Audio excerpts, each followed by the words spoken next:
We must take heed of these warnings now and seize the opportunity to act proactively to mitigate the effect of further economic decline.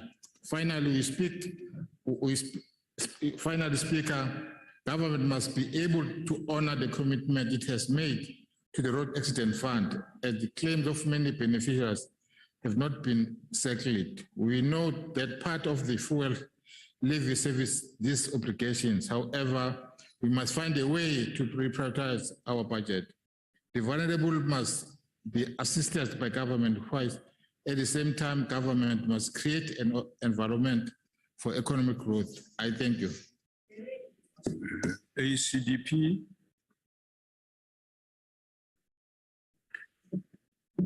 Sorry, Chairperson. Deputy Speaker, the Freedom Front Plus. Oh, no, man. It's ACDP, and then you. It's normally Freedom Front Plus before the ACDP, but I'm in your hands. I'm in your hands, Speaker. No. Proceed.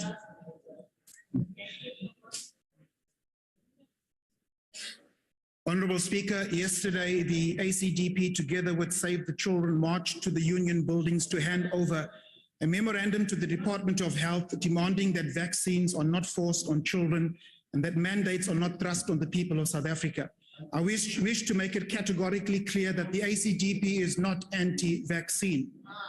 In protecting the hard-fought for freedoms of the people of South Africa, the ACDP is on record having said that it will oppose vaccine mandates. We believe in the constitutionally enshrined rights of all South Africans as contained in Chapter 2 of the Bill of Rights of our Constitution, express that everybody has the right to bodily and psychological integrity.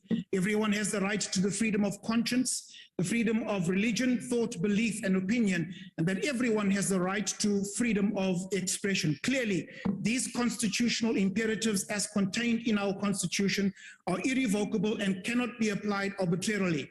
We must be consistent in the application of the imperatives, whether to the rich or the poor, the employed or the unemployed, black or white, vaccinated or unvaccinated. For we are these are our constitutional, not just our constitutional rights, but also our inalienable rights. It is unconscionable that for a vaccine that is still on trial, placebos still being given, and for where it has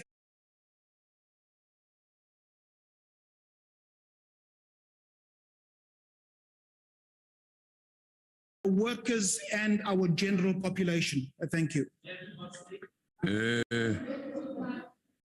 FF Plus, it's your turn now. Thank you very much, Deputy Speaker. After almost 30 years of rule by the ANC and its partners, South Africa's politics has gradually moved from the prevalence of one-party dominance to a multi-party system. The failure of the ANC government, corruption, state capture and poor governance gave rise to parties such as the Freedom Front Plus, the DA, IFP, ACDP, COPE, Action SA, Patriotic Alliance and the EFF and others, who collectively reduced ANC support in the 2021 local government election to well below 50%. And as a result, coalition governance is likely to become a permanent feature of South African politics. This collective is a new primary channel for building accountable and responsive governments towards the 2024 general election by providing a link between ordinary citizens and their political representatives. The collective represents a broader political constituency and integrates the society into the democratic process and is also in the process of forming the basis of political coalitions and government. Aktiewe Suid-Afrikaanse gemeenskappe oor 'n breë spektrum sal gaandeweg meer seggenskap oor eie sake verkry in teenstelling met die sentralisering van die mag van die afgelope 28 jaar kenmerkend onder ANC bewind was. Die VF+ sal hom hiervoor bly beywer. Dankie, Adjunct Speaker. ANC. Thank you, Deputy Speaker.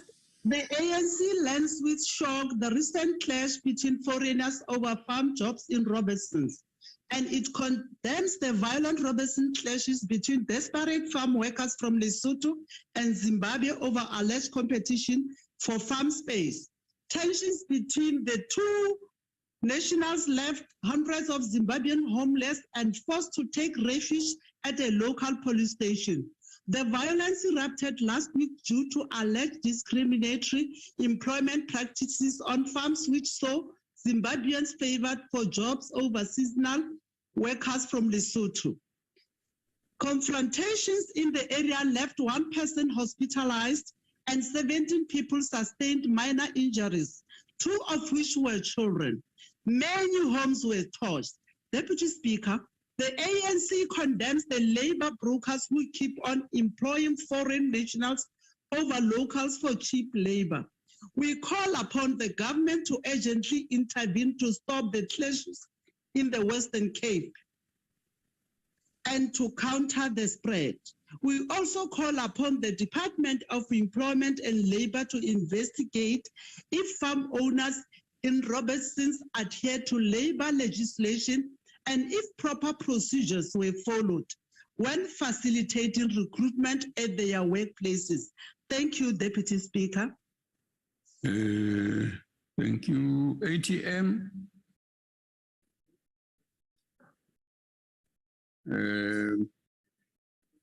They are not here again. ANC.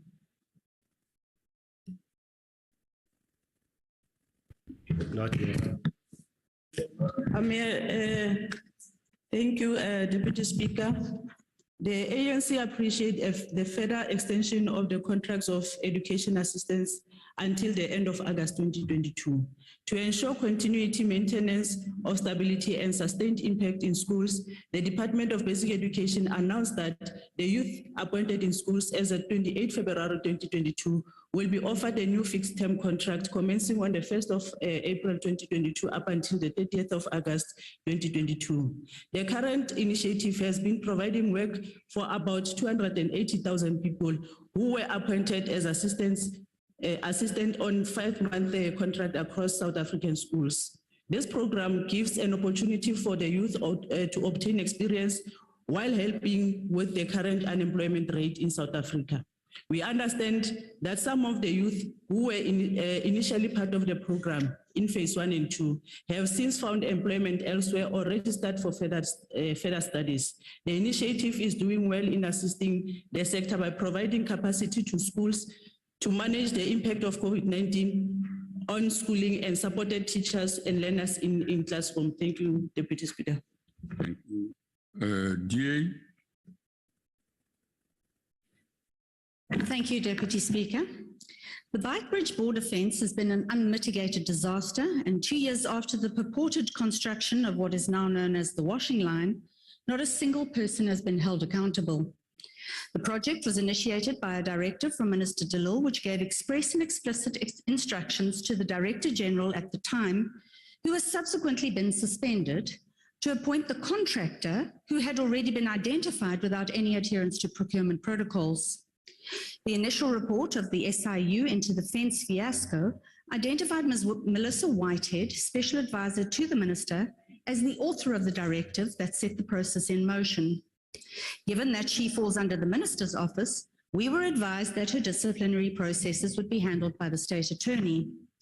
2 years after the fence was erected, Ms. Whitehead is still earning her salary, advising the Minister, and is yet to face any consequences. The Minister has ostensibly met with various role players in this matter, but a finalized charge sheet is only going to be presented to Ms. Whitehead next week. Ms. Whitehead seemingly drafted a ministerial directive under the name of the Minister, which flouted procurement prescripts, placed the Director General and 2 other officials in a severely compromised position, and set in motion a 40 million rand joke. And she wasn't even suspended. Minister de Lille talks regularly about consequence management in her department. It appears that this doesn't apply to her hand-picked advisors. Thank you. EFF. Thank you, Deputy Speaker. Deputy Speaker, there's an old adage, give a man a fish and you feed him for a day. Teach a man to fish and you feed him for a lifetime. Our people can fish, but the ANC's Minister of Forestry, Fisheries and Environment would rather have them starve to death. The Department of Forestry, Fisheries and Environment has yet again, unsurprisingly, failed to effect transformation in the fishing industry. The outcome of the FRAP 2021 process once again exposes a probable scaly relationship the Minister and her department has with big business. The Financial Sector Conduct Authority announced over the weekend of the 19th February 2022 that it is investigating Oceana for breaching the Financial Markets Act by issuing false and misleading information. After the FRAP results were released, the company announced publicly the lifeline, courtesy of Minister Creasy's department. The group secured rights in 5 key species for a period of 15 years. The relationship between the ANC and monopolies stand in the way of transformation in the fishing sector. The latest FRAP results show a decrease in allocations to small companies and new entrants. South Africa had a total of 930 commercial right holders prior to FRAP 2021. This has been reduced to 706 across the 9 species. There will be a substantial increase in unemployment as a consequence of the reduction in rights holders in crew-intensive species such as traditional line fishing. FRAP must be guided by the principle that marine resources are public resources, and the exploitation of these resources should benefit the public as a whole.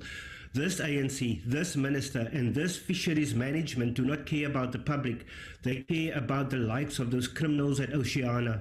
The EFF is in the process of actively mobilizing the small-scale and indigenous fishers to collectively challenge this travesty of justice by all means necessary.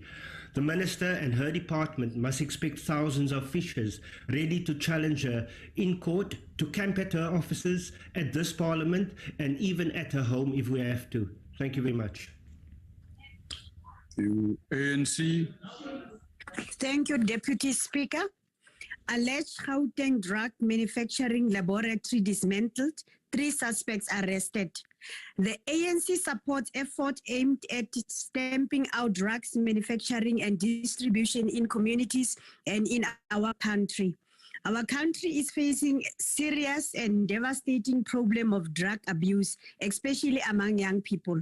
We therefore commend the successful joint operation of search and seizure conducted by Office of the Hawk Serious Organized Crime Investigation Unit in Germiston, Counter Narcotics, Crime Intelligence, Head Office, and the West Rand K9 Unit on Tuesday, the 8th of March 2022. The success of this joint operation is also as a result of active citizen participation, reporting suspicious acts of crime in their neighborhood.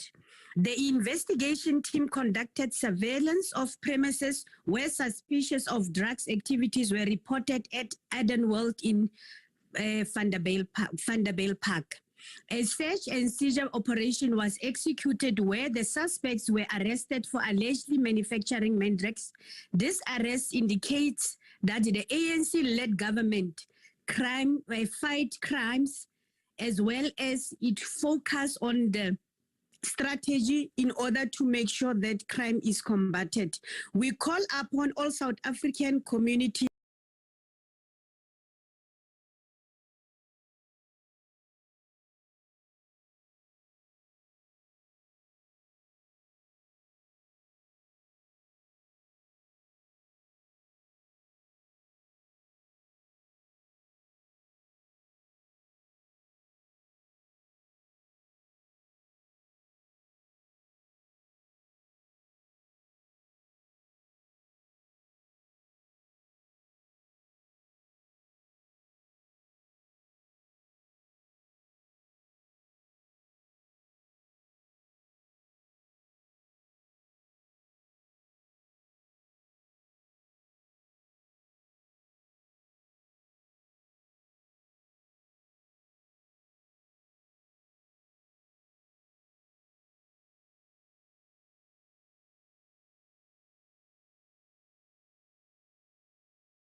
in order to make sure that crime is combated.